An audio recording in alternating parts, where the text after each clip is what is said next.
পিয়ারুল ইসলামকে ঘিরে একেবারে তৃণমূলের কর্মী সমর্থকরা বিক্ষোভ দেখালেন। কোন রকমে এলাকা ছাড়লেন আইএসএফ প্রার্থী। এটা পুরো ফালতু কথা, এটা মিথ্যে কথা বলছে। আমরা বলছি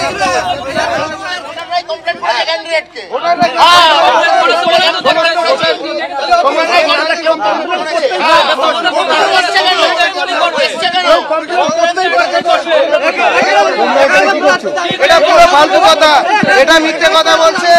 আমরা বলছি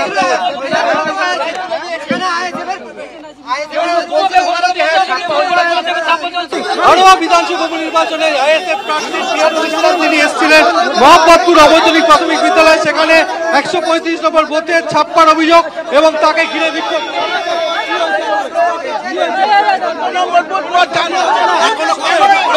বুথ নাম্বার জানে না, এসে বলছে ছাপ্পা হচ্ছে। বুথ নাম্বার জানে না, টোটালি জানে না। তৃণমূল কর্মীরা তাকে রীতিমতো ধাওয়া করে নিয়ে যাচ্ছে। তিনি পুলিশ কর্মী রয়েছেন, কিন্তু তিনি সামলাতে পারছেন না। 137 মোহাম্মদপুর কি বলবেন?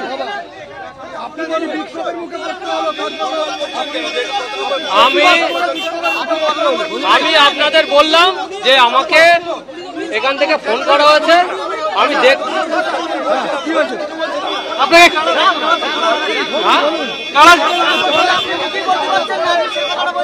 আমি বললাম এখানে। আচ্ছা, কি আপনাদের সমস্যা কি?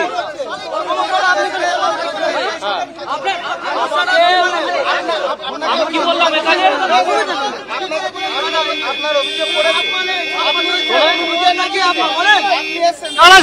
আমি তো সেইটাই তো বলছি। আমাকে কি বললাম? আমি কি বললাম আপনাকে?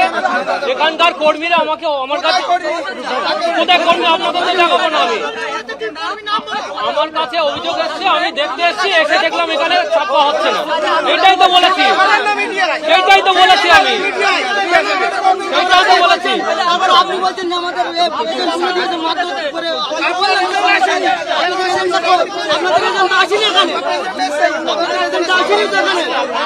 আমরা ভয়মুক্ত দিয়ে আপনাকে বললাম যে আমরা ভয়মুক্ত দিকে তুলে দিয়েছি। আমরা কি বলবো?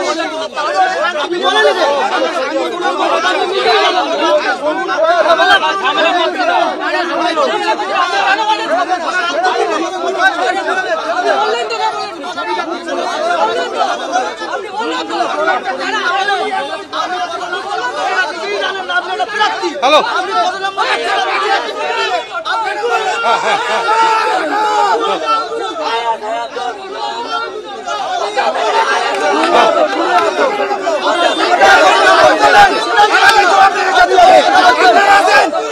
হ্যালো, কি জন্য বললো আজকে ছাপ্পা হচ্ছে?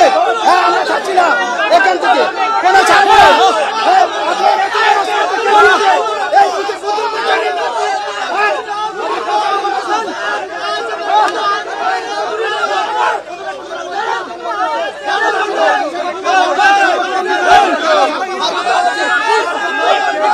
দেগঙ্গার মধ্যে পড়ে সেটা হাড়োয়া বিধানসভা, এবং সেখানে হাড়োয়া বিধানসভা নির্বাচন চলাকালীন মোহাম্মদপুর অবৈতনিক প্রাথমিক বিদ্যালয় 135 নম্বর বুথে ছাপ্পা হচ্ছে বলে আইএসএফ প্রার্থী পিয়ারুল ইসলাম তিনি আসেন, এবং তখনই তাকে ঘিরে বিক্ষোভ দেখান তৃণমূল সমর্থকরা। এই মুহূর্তে কার্যত পুলিশ কর্মীরা তাকে সামাল দিতে হিমশিম খাচ্ছে এবং তার গাড়ি ঘিরে বিক্ষোভ দেখাচ্ছেন তৃণমূল সমর্থকরা।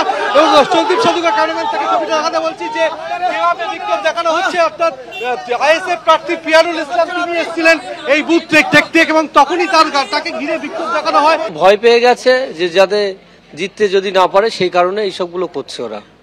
কিন্তু কোনো ভয়ের কোনো কারণ নেই। সঠিকভাবে ভোট হলে এরকম যেমনভাবে ভোট হচ্ছে, কিছু কিছু বুথ বাদ দিয়ে বাকিগুলো শান্তিপূর্ণ ভোট হচ্ছে। ইচ্ছাকৃতভাবে আমাকে ফাঁসানোর জন্য এগুলো করেছে।